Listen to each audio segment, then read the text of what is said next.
Through nothing but my own sheer skill as an honest boat actor, I made my way out of the SLS building. As luck would have it, a safe house was only a few kilometers away. I made my way there, slowly, over the course of a day and a half. I stopped by a few pubs to blend in. Maybe it was my Irish blood, but I needed a pint to think. We waited for night so I could slip up and down Mandan's various alleys. We had seen a few normal-looking men walking the streets and clearly checking faces of every man they passed. Not very so of Her Majesty's Secret Service. After 6 hours of slowly navigating the city, we finally made it to Brixton. We had the mile for a few days. Sleeping was difficult in that time. It wasn't anxiety keeping me awake, it was the nightmares of Theo screaming at me in that awful voice. His words bounced around me skull like a bullet in a bag vault. At night, it was unbearable. During the day, I ignored it best I could by focusing on the escape plan. I had to get back to Ireland. Green she be and waiting for me, as the song goes. In between the planning, I wrote down my nightly experiences. This was still in case someone, such as yourself, would be able to understand them as I did, and maybe put this craziness together. Hopefully, I'll be around the sort that's helped me damn self. Though, my heart's telling me to get my affairs in order. A quick note, the dreams, it felt as if we were being told of my experiences while experiencing it at the same time. Hard to explain, might even sound silly, I know, but that was the feeling. I'll try my best to portray the dreams as they came to me. Night 1. You walk into a view of the verdant pastures of your home isle. You feel the refulgent sun washing over you, bathing you, drowning you. An indeterminable direction you hear the muffled scream of someone familiar to you.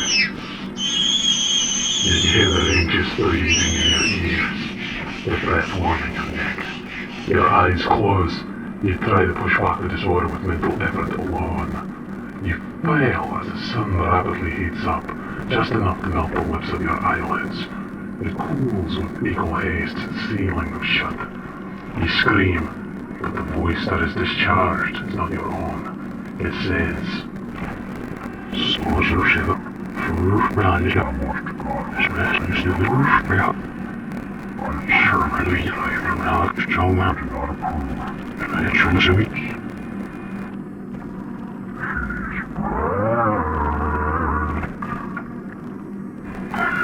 And we sure flew is it. Alex, sorry, and we sure flew now.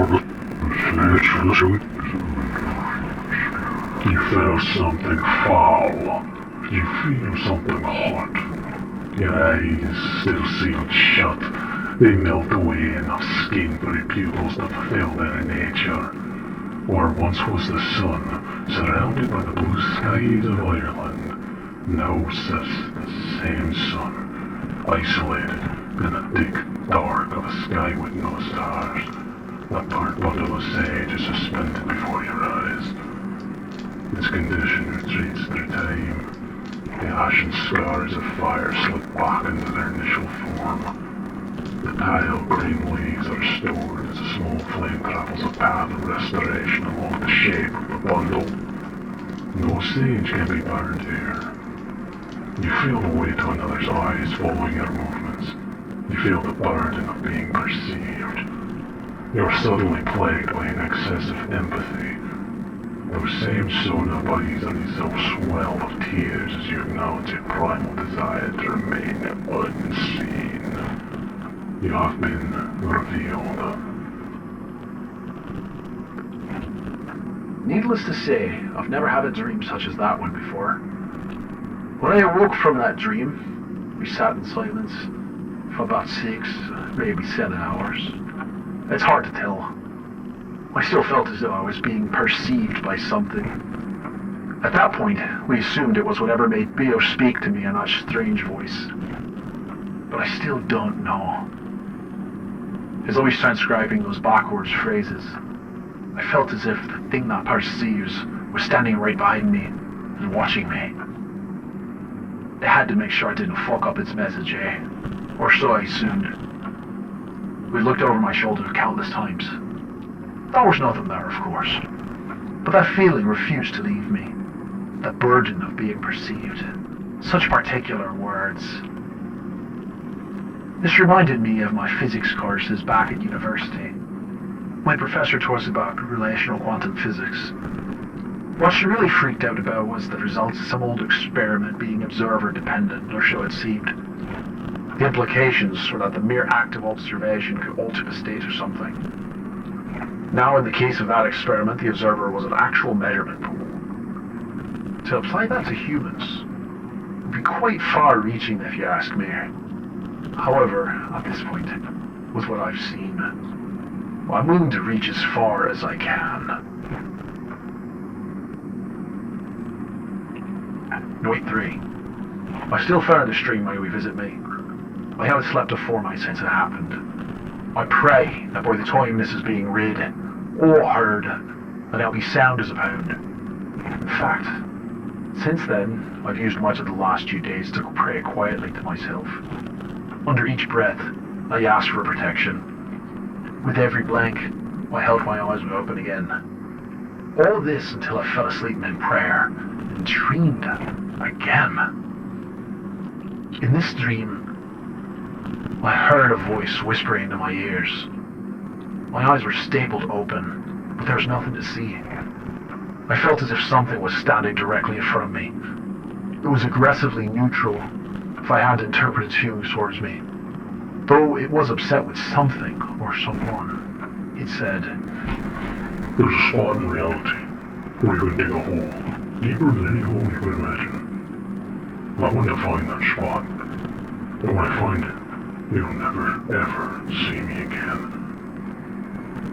I usually don't communicate like this, but I'm learning to use what I have.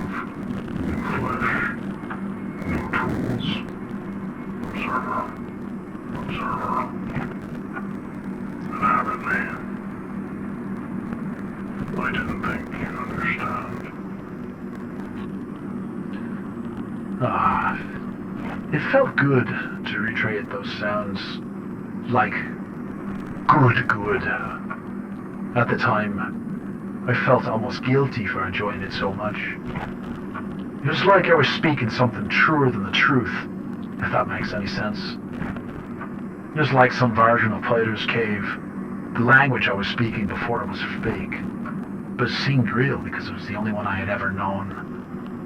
Now, it's like someone showed me the right way to speak, the right way to make sound. I can't understand why Theo felt he was suffering. Maybe he doesn't realize what he's been given.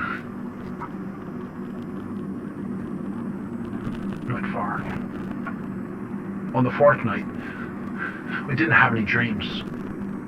I had some sort of communicative event.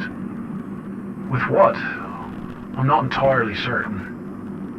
I'm not even sure if I can call it communication. It was mere listening on my part. Something shouted at me repeatedly. I couldn't transcribe its sounds. They weren't really sounds. It shouted senses at me. What the hell does that mean, Jamie? I know that's what you're asking yourself. But that's what it felt like. It made me feel and see and smell and taste and perceive. I reflected on memories I'd never experienced before. Yet, all of those senses were too intense to be comfortable. Imagine being at a concert, standing right in front of a giant speaker, and have the music blast you at full volume. Your body would tremble, your ears might bleed, your teeth would rattle. Instinct would force you to block out what you could. Now, replace that sound with any other sense. That's an approximation of what I'd experienced. I'm not asking you to believe me. Oddly enough, from that experience was deeply uncomfortable. It felt good. It almost felt as good as making those sounds the other day. I know. I must get back to McCormack. I mustn't delay. Yet, the urge to get back to Theo is great in the morning. It feels like it would be the most correct thing to do. There was no sleeping after that. We spent the rest of the day preparing to escape back to DJ2. Note 5. Though I had planned to leave on the morning of my 6th day in Safehurst, what happened on the 5th night prompted me to leave immediately. I had received a letter from my son Killian. He was a bit older now, definitely capable of phone calls, but he enjoyed the nostalgia of handwritten letters. I waited till night to open up as I could not treat to myself. I always loved hearing from him. When I opened the letter, I was taken aback. The words were written in reverse. It happened to be so that 2 lines were repeated over and over, filling up 2 loose leaf worths of paper. The letter. It simply read backwards. Let me remain below the threshold. You misunderstand. Dear Dad, love Killian. Over and over and over again. A knife tipped like shiver flung up my spine. I knew Killian was in danger, though I knew in my head and heart that there was no rewriting whatever fate had planned for my boy. I packed up my bags and left that night. I took the agency car and drove all night until I could catch a ferry to Northern Ireland. From there, I drove until I reached the border. Antropol was there, maintaining the checkpoint. Somehow, I had a feeling they were playing look-see with me and all the other Irishmen going to and fro. I had no choice but to continue on foot. I hitched the car in a nearby flood and carried all I could into a single pack. From a distance, I tossed a white phosphorus grenade to destroy any hint at my presence. He'd happened to see a car parked to shit near the border. That one was mine.